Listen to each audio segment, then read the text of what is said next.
Ladies and carrots, Andy here, author of the best Tinder guide on the internet and world-renowned carrot connoisseur. This is the Kill You're in a Loser show. Let's fucking go. I'm joined by my co-host, and my girlfriend, Imogen. How are you? I'm pretty good. That's good to hear. So, ladies and gentlemen, it's my fucking favorite little carrot that I bought recently. Very comfortable pillow, actually, very comfortable. We're going to talk about bipolar and a cute little story that wasn't that cute. Yeah, I was going to say, it was cute's not the word I would use. A story that happened to us recently, and it happened a couple of weeks ago, actually, but we just haven't sat down and done this podcast. And so I'll give a little bit of the backstory. Basically, we were going to meet this chick, really, really, really hot, one of the hottest chicks that we've met probably ever. And she lived a little bit away from us. And so we said, we'll pick her up, we'll drive and pick her up in our car, drive her back, we'll go to a cafe, or I think we weren't going to go to a cafe. No, I think we're just going to go straight back to... Yeah, we're going to go back to our place, and we're going to use the drive back to our place, because it was a little bit of a drive to get to know her. Mm-hmm. And over text, she seemed completely fine. Everything was normal, seemed great. Very into BDSM, into us, found us both attractive. We found her hot as shit, all that kind of stuff. And we get into the car, and everything's fine at the start. But basically, within the first 5 minutes, she starts telling us about all of her mental issues. Yeah. Within like 5 minutes of meeting her. Literally like, hi, how's your day going? Hey, great, I have bipolar and I'm this and I'm that and I've... Yeah, I'm on this medication and that medication and... All the red flags start coming out, yeah. Mm. And I'm sitting there in the car being very compassionate, and so were you. You were driving, and so it was mostly me talking to her and you kind of listening. And I was pretty compassionate. But I remember in my head thinking like, God, just shut up. Just stop talking about your fucking mental issues for 2 seconds, because it's obviously a huge red flag. And finally she says the, complete deal breaker red flag, I have bipolar. Yep. And as soon as she says that, I'm like, all right, okay, we're going to have to, this isn't going to work out. 3 seconds after she says that, she just starts bursting into tears, like literally just crying. Remember, this is within like 5 minutes of meeting us. Literally within 5 minutes of meeting us, she's bursting into tears when nothing has been said. For extra context, I said barely anything.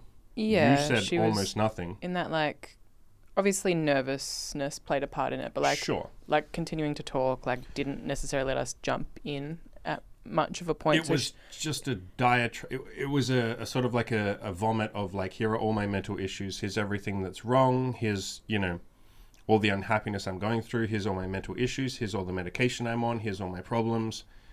Here's how much of a mess my life is, basically. Yeah, she made herself cry from talking at us. She made herself cry. Yeah. Yeah, we didn't actually say anything. There was nothing said. And in that moment, I was looking at her and I was like, obviously we're not going to go ahead with someone that's bipolar, but I was like, this isn't good for her. And what are you going to say? I was going to say, yeah, of course, because I'm sure you'll get to this, but what you had said to her was, I'm not sure that we can trust that we're not going to hurt you. Yeah, you're jumping ahead, yeah. But yeah. By doing something that would otherwise be completely normal. Yeah. And so I'll take a step back. When she started crying, I very gently said, sweetie, do you think that you're in a good place? And I said it very, gently. I said, do you think that you're in a good place to be, doing all this? Do you think you're in a good place to be having sex with a couple? I mean, sex at all. I wouldn't suggest anyone have sex if you have this level of mental issues. I would work on that first, and then I would think about intimacy and sex and that kind of stuff. But I said, do you think you're in a good place to be doing all this? Sex, let alone BDSM, let alone, rough sex, let alone a couple, intimacy, emotions, all of that kind of stuff. Like, do you think that you're in a good place to be doing that? Mm. And she said, she wiped her eyes and goes, no, everything's good. Like, I'm good. It's all fine. And I said, like, sweetie, you just started bursting into tears within 5 minutes of meeting us. Like, I don't think this is, a good place. And I said to you, Imogen, turn the car. I said it gently. I said, Imogen, turn the car around. We're going to drive you back home. And she's going, no, everything's good. And I said, no, look, like, sweetie, I can't trust that we won't hurt you if we have sex. I can't trust that you won't be harmed if we have sex. And she's obviously going, no, I'll be fine.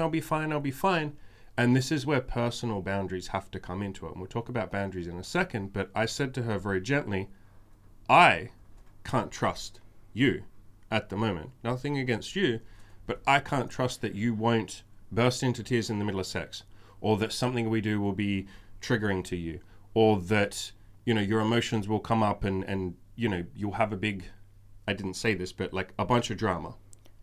Yeah, I think because unfortunately, if somebody's hurting that much, like they have so much pain inside them that they can't contain keep it together within like 10 minutes of meeting someone. Yeah, there's no way, no matter what we did, we can guarantee that wouldn't come out and we wouldn't Correct.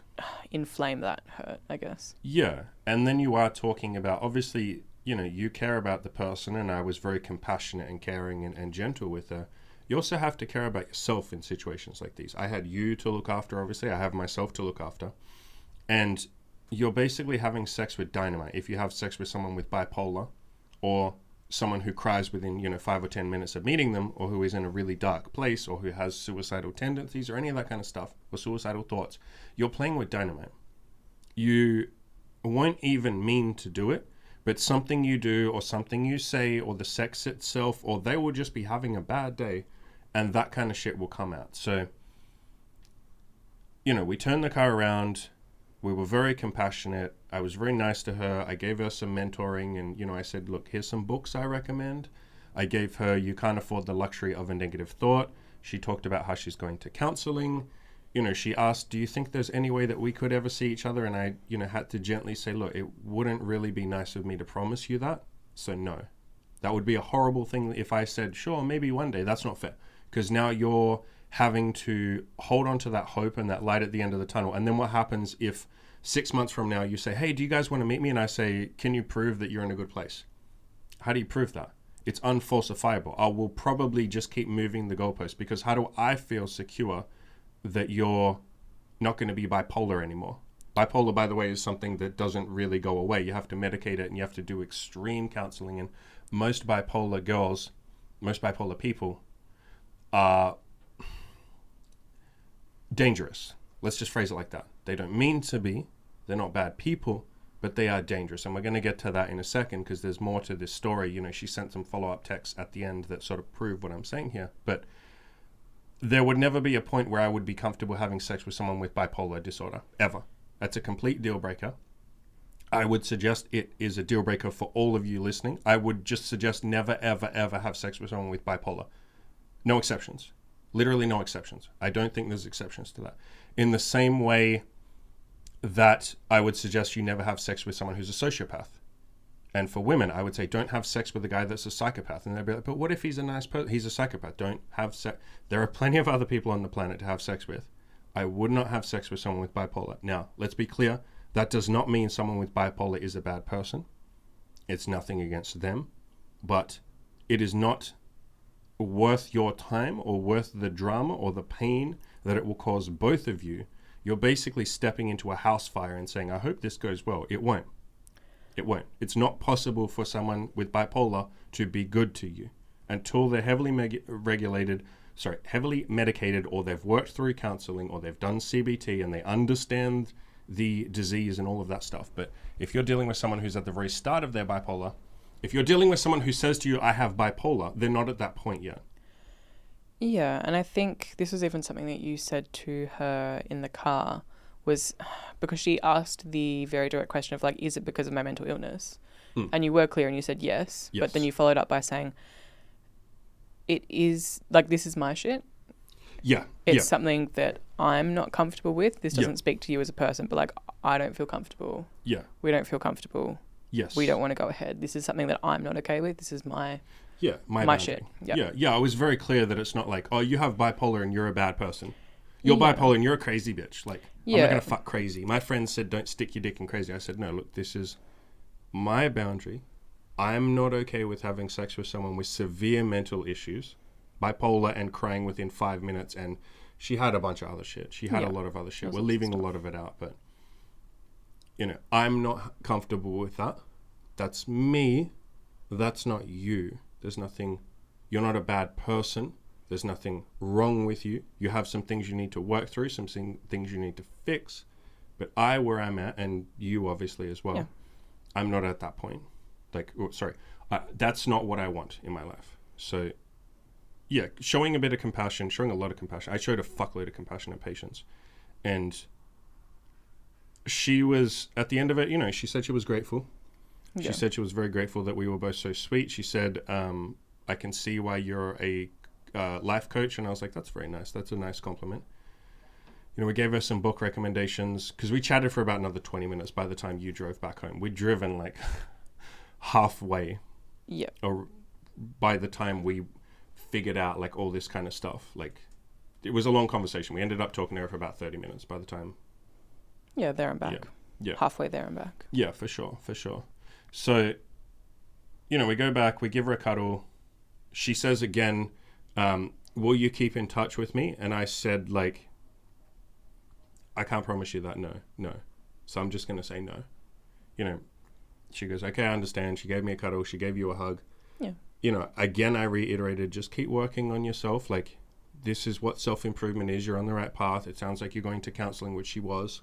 Sounded like she'd read a lot of self-help books. She had a lot of insight into her own mental issues and stuff like that. She did seem relatively self-aware at points. Yeah, it was interesting. Like, when you decided that we weren't going to go ahead, she actually, after she stopped crying, she settled down quite a lot. A lot, yeah. Like, because when we first met her, she was a little bit erratic and just saying lots of red flag things. But she was spitting out red flags, yeah, from the first 5 or 10 minutes, yeah. Yeah, but as soon as you said, like, no, basically, she just calmed down quite a lot and was a lot easier to talk to.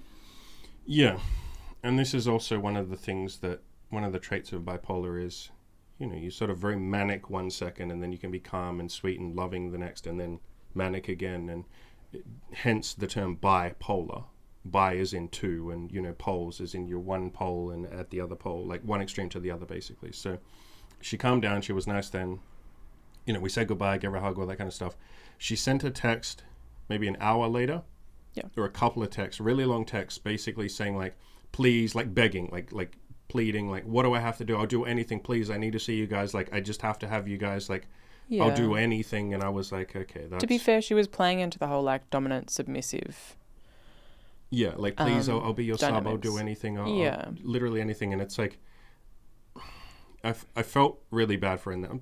I don't like feeling bad for people because I don't think pity helps anyone. I felt towards her. There you go. I felt towards her. In that moment, she was basically a wounded animal crying out, going like, please don't reject me, please, please, please. Which, like, remember that she'd only just met us. And to be pleading and begging and like, I need you guys. I have to have you guys at this point. You know.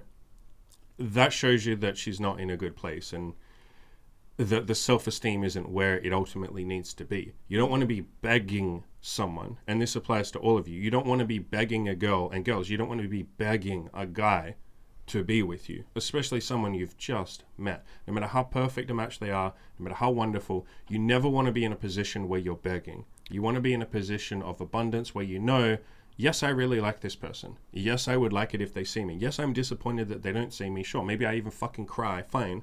But I'm not going to lower my self-esteem and my self-worth to the point where I beg.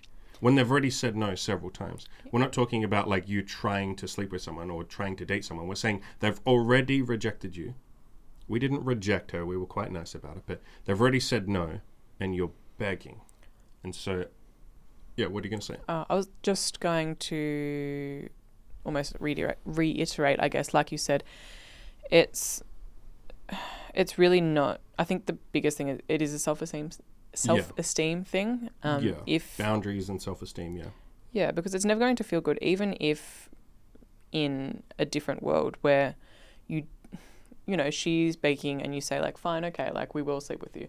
That can't feel good for both parties to. Yeah, It's just kind of a bit of a awful situation all around because the person that has done the begging feels shit. Yeah, feels shit. This person's only with me because I had to be absolutely pathetic to get there, and then the person who's actually sleeping with her has to, like, you're not attracted to that. There is no. It's pathetic. It's what's the word I always use? Wretched.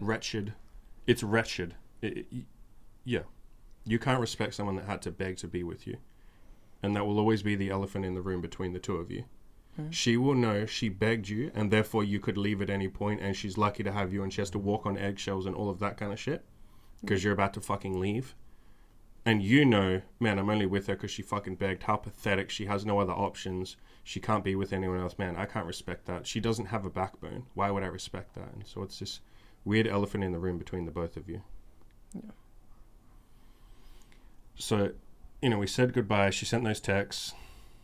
I obviously didn't reply. And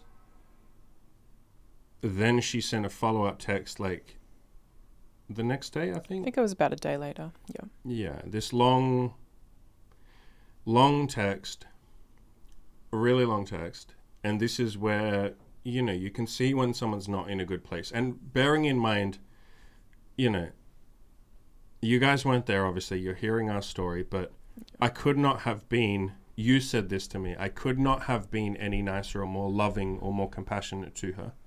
I can't imagine, even when I look back and, you know, when you look back in hindsight, you go like, oh, I could have done this better. I could have done this better. No, genuinely, I could not have done anything more compassionately or kinder or nicer. I was actually surprised. And I said to you several times, the way I handled it, I was like, my God, I've come a really long way. Like, how much of it, I said to you, I'm so fucking grateful for my self-improvement, for everyone who's helped me, for, you know, how loving I can be now, how good my life is that I can be this kind to someone that I don't want to have sex with, and someone who's potentially not going to treat me well, which we'll talk about that in a second. But it felt, yeah, I don't think I could, and this isn't me trying to brag, maybe it's coming across like that, but I felt genuine, really, like, almost to the point of like tears, not quite, but like really fucking moved. I was like, man, I've come a ridiculously long way. Because for context, there was a long period of time, several years, where I fucking hated women. I fucking hated women. I would have said about this girl, I would have said horrible shit about her that I don't really want to even say or pretend to say right now. I would have said, you know, horrible shit, she's a bad person, this, blah, blah, blah, blah, blah, fuck her, like the worst things you could imagine. And the fact that I'm now at a point where all I can feel for someone like this is compassion, love. I really genuinely hope she improves herself. I hope she's okay. I want to do the minimum amount of harm possible to her. I want to not hurt her. I want to make sure she's okay. It felt I felt very grateful to everyone who's ever helped me to get to this point, for all the self-improvement, for all the material, for Good Looking Loser. Shout out to Chris from Good Looking Loser. You know, shout outs to Black Dragon, Caleb Jones, Mark Manson, all those kind of people. You know, Jordan Peterson, the Letting Go book I read. You know, all the self-improvement, all the people who've helped me get here. It was very moving to me that I was like, I felt nothing but compassion. Yeah. Again, this probably sounds like a brag. I'm clumsy with my words here, but it felt like a nice position to be in. I was really grateful for where our life is right now, that this was basically a test, and it felt very nice that we were able to handle it the way we did. Yeah, I think, and I know that we talked about it as well, I think part of where that compassion can come from is also having an abundance with women. Yes. It's very hard to be that compassionate if you're a virgin and you're trying to get laid, sure. Yeah, especially if you're like, oh my God, I just want to have sex. And yeah, she was quite attractive. And very fucking attractive. It's understandable. So yeah. I can see how when it feels like it's almost a case of like, why can't you just not have bipolar disorder? Like why did you have, like, it's almost like you've done this to me, when obviously that's not the case, but yeah, when you're so caught up in like one particular goal and you're very myopic about that, it can be very easy to blame the other person that feels like they're not giving you what you want. Or if a girl says no to you, you know, I've seen a lot of guys get frustrated about that. They're like, why the fuck does she have to say no? It's like, because she's her own human being and she's allowed to say whatever she wants to say. And they're like, oh, I know, I just want to get laid. So, yeah, there's a gratitude there, definitely, that, you know, again, Good Looking Loser and people like that helped me get to a point where we have abundance. But you can still practice those same sort of mindsets. Like, even those of you who are virgins and are desperate to have sex, don't have sex with a bipolar girl. If a girl cries within 5 minutes of meeting her, don't have sex with her. Most guys get that. Like, this is an extreme example. I don't think any of my audience would be capable of having sex with this girl. And maybe if you're listening to the story, you're like, oh, yeah. Like, if you were there, trust me, if you were there, you would have literally seen a terribly hurt, in pain human being crying out for someone to not hurt her. It would have been really fucking hard to put that aside and go, oh, I'll just fuck her. You would have tried and you would have been like, I can't do this. This is wrong. Like, this, she's not. I'm basically raping someone without rape. Or having sex with a child or something. You're having sex with someone who's in that much pain that they are not fully in control of their own decisions. And I would suggest probably not. They can consent, and fine, it's still consent, but it's this weird fucking, like, you just know that it's not going to end well. Even if the sex itself is fine. Yeah, there's going to be drama in the future or pain in the future. Yeah, adding on top of that it is, like, generally speaking, like, it was advertised as, like, rough, kinky BDSM sex. We like, said it's not... we were going to do rough BDSM, kinky sex, tying you up, slapping you, spanking you, all that kind of crazy shit. Yeah. Yeah. Which is, even more reason not to go ahead. Yeah, but I could see guys going the opposite and going like, well, I would just be gentle and love her. Like, again, please listen to me on this. There's very few, you guys know I have very few rules. There are very few things that I say, this is a hard and fast rule. I say all the time, you should experiment, you should do what you want. You're a man, I'm not your dad. It's up to you to make decisions. Please listen to me on this one. This is one of the few rules I'm ever going to say. Along with maybe turn off the news and don't ever watch the fucking news. Don't ever sleep with someone who tells you they have bipolar disorder, especially within 5 minutes of meeting you. Please. Like, please trust me on that. Please. This is one of the few things I'm ever going to tell you to do. Don't have sex with someone who's bipolar. Again, nothing against that person. They're not a bad person. She's not crazy or something like that, but don't do it. It's just not worth it. So, back to the text she sent. She sent a long text. So, we gave all that context about I could not have handled it any more compassionately. Neither could you. You were very loving with her as well. You know, we haven't talked about that. While you were driving, you were saying a lot of reassuring and kind and sweet things to her. You were very loving as well. But she sent a text the next day, which is sort of the opposite side of bipolar, which is one of the dangers of bipolar, is they can be ridiculously sweet and kind and sexual and everything you want 1 minute. And then the next minute, it's like a light switch. And hence the term bipolar. They go to the opposite pole, to the opposite extreme. And I'm not going to read the text because it was said by someone who's in a lot of pain. And when someone's in a lot of pain, they aren't always particularly nice. Yeah, you're going to lash out. It was a very horrible text. Let's phrase it like that. It was not a nice text. There were not nice things said about you. There are a lot of not nice things said about me. It was just, several paragraphs of misery, blame, rage, hatred, a lot of hatred, like a lot of hatred, wrapped up in like passive aggressive kind of like weirdly sweet language, which is another thing that, bipolar and bipolar people can do, where they phrase it in a nice way. They'll say something absolutely horrible, but then say something like, I'm just letting you know, or you just need to know this, or, I'm not criticizing you, and they'll say the most evil shit that you could imagine. So I'm not going to read the text, but it did sort of,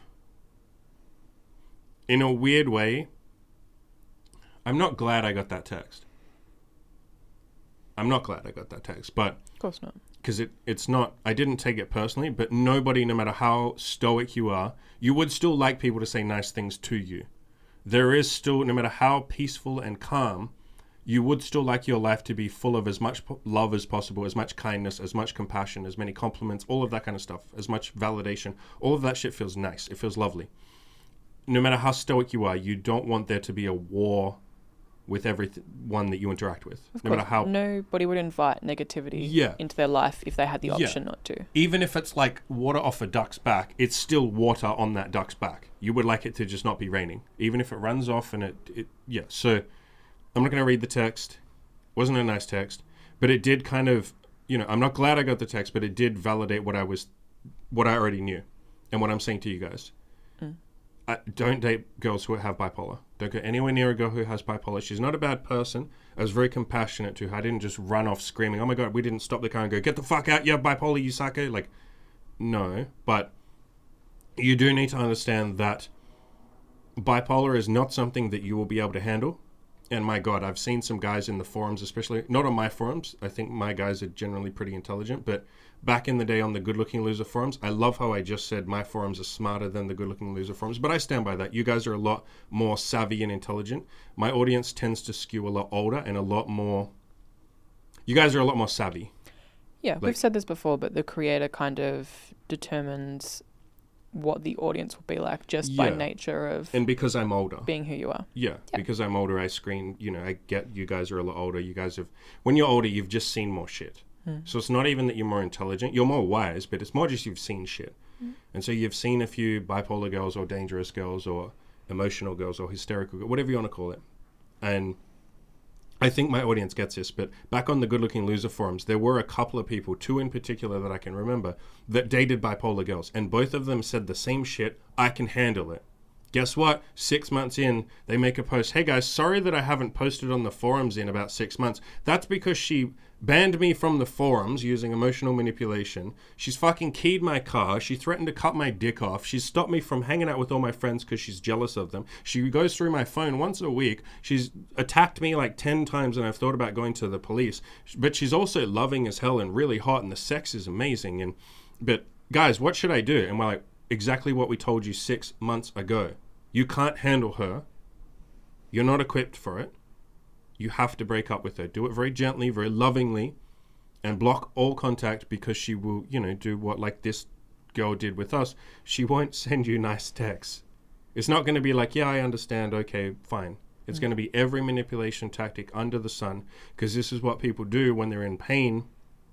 Bipolar, you have to sort of think of it as constant misery and pain, the depths of which none of us will ever probably experience.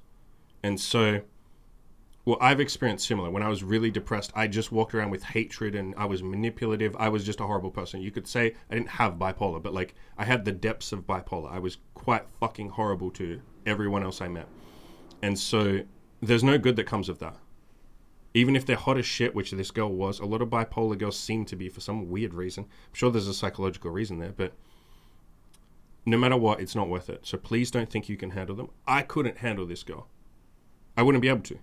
Now, no, the way I would handle is by ending things and walking away. But like, you can't contain someone who's dynamite, someone who has dynamite inside them. You can't. They will do things you could not imagine. How do you stop someone who has a knife in their hand? How do you stop someone who has keys in their hand and is going to key your car? What do you do? And then you physically grab her and now she's the victim and you're the bad person and you've laid hands on her and oh my God, I'm going to the police. You touched me. Like, what do? Do you talk her out of her irrationality? No. So I won't harp on this point too long, but again, bipolar people are not bad people, but don't date them. Anyone with any of these kind of red flags, don't date them. Anyone who cries within 5 minutes of meeting you, she's not in a good place for sex, and you would only be hurting yourself and hurting her if you slept with her. Yeah, and this is something that you mentioned to me that one of your clients had said on a call, but there's this concept of hurt versus harm. Mm-hmm. And so in the short term, yes, we were hurting her. Like, obviously she was in pain from being rejected. Yes, us saying no to her is hurting her. Correct. Without meaning to, no matter how nice you are about it. But the alternative of us sleeping with her would have caused like a long-term harm. Yeah. Which would have been more detrimental in the long run. So it's almost like that short-term pain for the long-term betterment of everyone else, really. Yeah. Yeah. So the guy in my coaching group is going to know, should we shout him out? Passion Unchained. Go to his YouTube channel. He was the one that came up with this concept, or he got it from a doctor friend of his or something, that sometimes you have to cause a bit of hurt in order to stop harm long term. And this was definitely one of those cases. Hurt her by saying, hey, we can't sleep with you, which is better than fucking her a bunch of times, and it just harms all of us. And that ties into a point that I've made. I made it in my article about how to break up or how to end things with girls. I said sometimes you will be the bad person. Like, no matter how nice, how compassionate, how loving, how gentle, how caring, how empathetic you will be the bad person. You are the one rejecting them. You are the one saying, I don't want to see you anymore. No matter how nice you are about that, some people will think you're a bad person for doing that.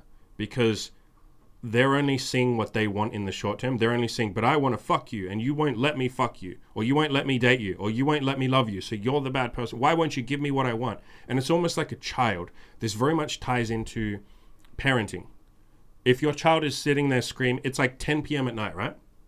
You're trying to get them to go to bed and they're like, I want ice cream. I want ice cream. I want ice cream.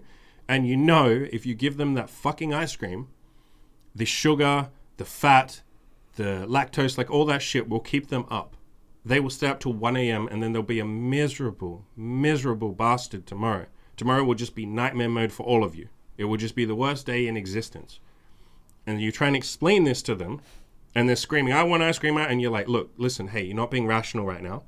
I need you to calm down, do some meditating, be a bit more stoic. And they're just screaming like, ice cream, ice cream, ice cream, ice cream, ice cream. You're like, come on, be a little more stoic. Yeah, because you've worked with kids. Would Marcus, and you know how to interact with children, don't you? You say, would Marcus Aurelius be like screaming like this? Would Epictetus be screaming like this? You know, would David Goggins be screaming like this? Would Jocko Willink or Jordan Peterson or any of these people, would they be like this? No, they'd be centered, they'd calm. And the kids, I want ice cream. And so you know, I have to hurt the kid. I have to be the bad person here because ultimately it will be better for them. And that can be a gray line. You see that with governments. Governments are the kings of saying, I have to hurt you in order to like look after you long term. And then they'll just do insane, egregious shit, which is, so it can be used for evil. But generally speaking, the concept of like, I'm sorry, I have to hurt you a little bit right now to not cause long-term harm, especially in dating. Yeah. And sometimes you do have to make that decision because you're not making it for the other person so much. You're making it for yourself.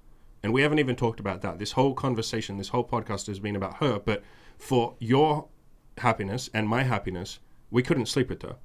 Yeah, of course. And so, you know, in order for you to get what you want sometimes or not do something you don't want to do, people are going to say you're a bad person. There's a great book on this. If any of you struggle to have boundaries, go and look up a book called When I Say No, I Feel Guilty. Really good fucking book. Another good book is No More Mr. Nice Guy.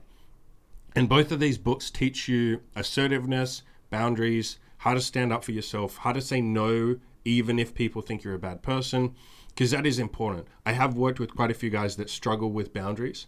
It's very fucking important to have boundaries, especially like this. You're not a bad person. I did an article ages ago called You're Not Obligated to Have Sex with Someone.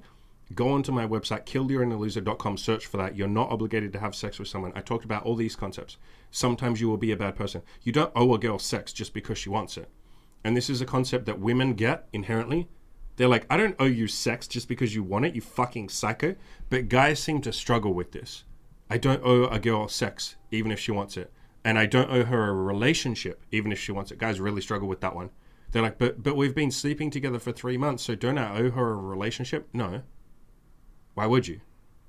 You don't owe anyone anything other than the general, like, don't aggress upon them. Don't be violent to other people. Yeah, other don't than lie. All of the basics. Yeah, the basic shit. Don't lie, don't hurt people, don't, like, physically hurt them, that kind of shit. So I guess we'll wrap up by saying, one more point that I wanted to make, which is, you and I were talking about this morning, about this girl again. And I said to you, I don't think she should date anyone and definitely not sleep with anyone for at least a year or two. Yep. Like, I think she needs to go away, and work on her mental health, work on loving herself, meditate, It is emotional. that cliche that you hear and people are like, I need to work on myself before I get involved. And it's true. Like, For there's her, a it's lot of true. wisdom to that. Like, you need to be at least reasonably grounded, functioning human with reasonable emotional regulation before you can be intimately involved with other people, because it's intense. Even if it's something casual, there's a lot of emotion involved. Yeah, and do you think she was emotionally regulated? Yeah, no, of course not. And so do you think if she was intimate with someone, that she would be able to just calmly use her words and say, hey, I don't want to do that anymore, or that doesn't feel good, or can we try something else? Do you think she'd be able to do that? Yeah, no, of course not. And like she even said to us, she's in the best place she has been, which is great. But obviously there was a lot more work that needed to be done before, like you said, at least we would recommend somebody like that seeing other people. Yeah. Especially not for BDSM. And the fact that she's looking for BDSM with a couple, for those of you who haven't had threesomes, I'm sure you can imagine this if you thought about it, especially from the girl's point of view. If sex itself is intense for someone who has emotional issues or mental health issues and could potentially be triggering and stuff like that, think about what it would be like to have sex with two people, let alone a couple. Like a couple who are in a loving relationship and have been for 4 years. There's a lot of, potential jealousy that could come up from the other girl's point of view. Like she could get jealous, all that kind of, there's a lot of emotions there. And with normal healthy people, you're like, yeah, that's part of it. They'll just tell us, we'll talk about it. It's like, it's normal. Like, but with someone that's having severe mental issues, like severe, as in crying within 5 minutes of fucking meeting them, you can't trust that they will be able to talk about this stuff. You can't trust that they won't be hurt. And they will be. Like, she will. And I said to you, in the cafe this morning, I said, so she needs to wait a year or two before she dates. And you said, yeah, I agree. And then I said to you, do you think she will? No. No, she'll go and have sex with, 20 guys, 30 guys, 50 guys, because she'll use sex. Sex is a very convenient, or can be a very convenient scapegoat for your emotional problems and all that. You just, it feels good, big dopamine hit, you get to be distracted, it can be addictive, and anytime emotions come up, you can pin them on the other person. So instead of saying like, I am crying, and I have anger, and I have this, and I need to work on that, you can say, oh, the other person made me angry. The other person is the problem. And so it can be a very big cover-up for your actual emotional issues, and your intimacy issues and all of that. You'll likely never address them if you're so focused on having a bunch of sex or having a bunch of casual relationships or having, even deep relationships when you have mental issues. And so the point that I wanted to leave you guys here with, if any of you do have severe mental issues, I'm talking to you guys as well. If any of you have like, bipolar, extreme depression, extreme agoraphobia, I'm talking like you literally can't, like as bad as I was, 10 years ago. If you have suicidal thoughts, like as bad as I did like 10 years ago, I'm not talking about a suicidal thought once every 2 months or something when you're having a really bad day. I'm talking like daily fucking suicidal thoughts. It's very, and there's a bunch of other mental health issues we could go through there as well.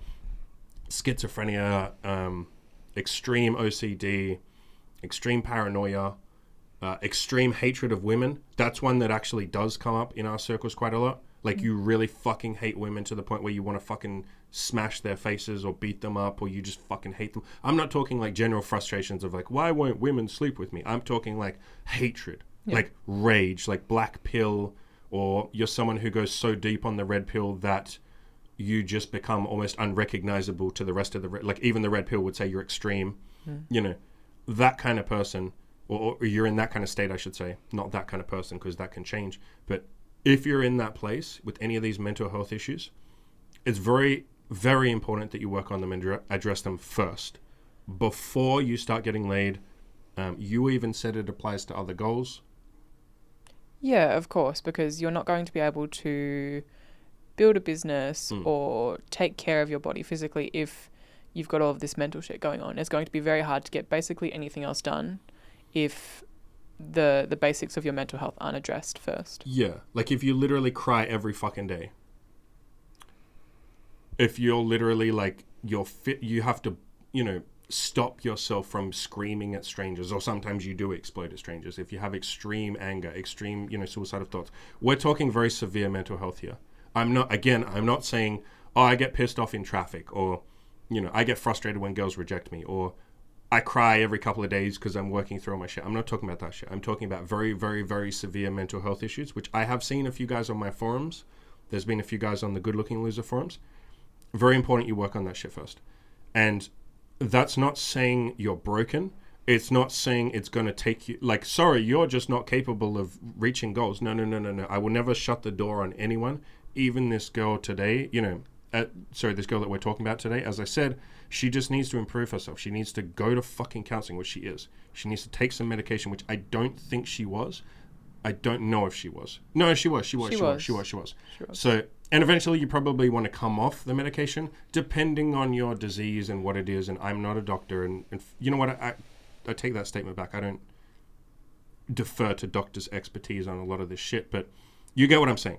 I'm not the expert on, well, I haven't done enough research on this shit. So medication's its own issue, blah, blah, blah, blah, blah. But everyone is fixable. Everyone is improvable.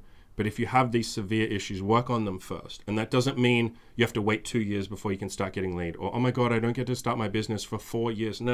I'm not saying that. Start getting a handle on this. You'll be surprised how much progress, if you make this your number one goal, you can make in 2 months, 3 months. Like, who I was when I was at my deepest and darkest misery, like suicidal, agoraphobia, couldn't leave the house, had 0 friends, had 0 money, porn addiction, alcohol addiction, all of that kind of shit, obese, like all of that.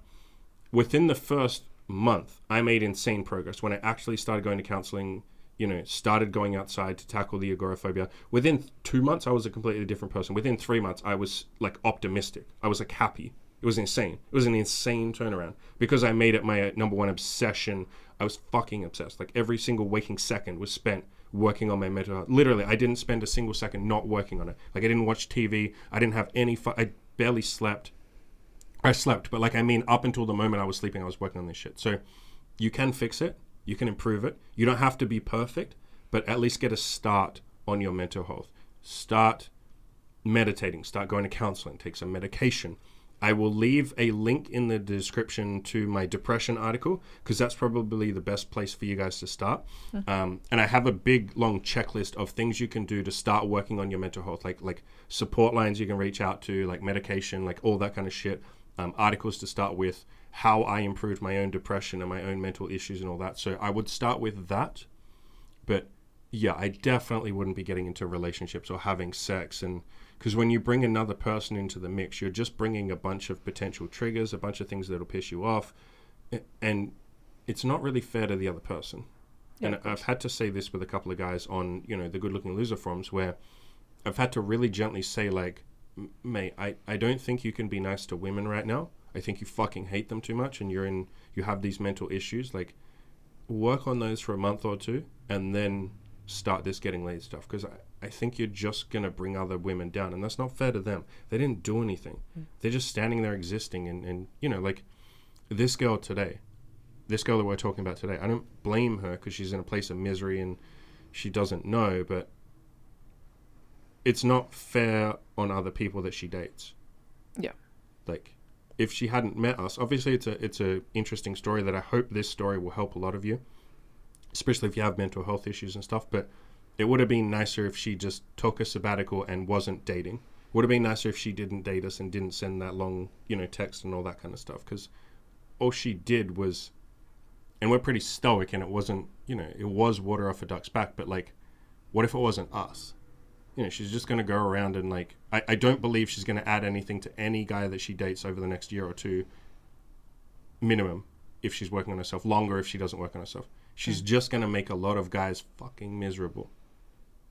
Yeah. And you don't want to be that person because it ultimately doesn't, it weighs very heavy on your psyche, on your conscience. It doesn't feel good to be hurting other people. So if you do have very, very, very severe mental health issues, go into the description, click that depression article I'm talking about, and just start working on this stuff. You don't have to be perfect. I'm not telling you that you're a bad person, you don't deserve to date or any of that shit, but, just start getting this shit together, even just those baby steps, and then later on you'll be able to go on date and all that kind of stuff. Is there anything you want to add? All right, guys. Go out, crush your goals. Be nice to people. Yeah. Get some fucking pussy. Pussy's pretty good. And be nice to people. While getting pussy. I just want to hear you say once, go get some pussy. Just once. You've made me say all sorts of things. My audience would like to hear you say. Once, but my audience would love to hear you say, just get some pussy. Go get some pussy, guys. Go get some pussy, guys. You didn't mean that. Of course I didn't mean it.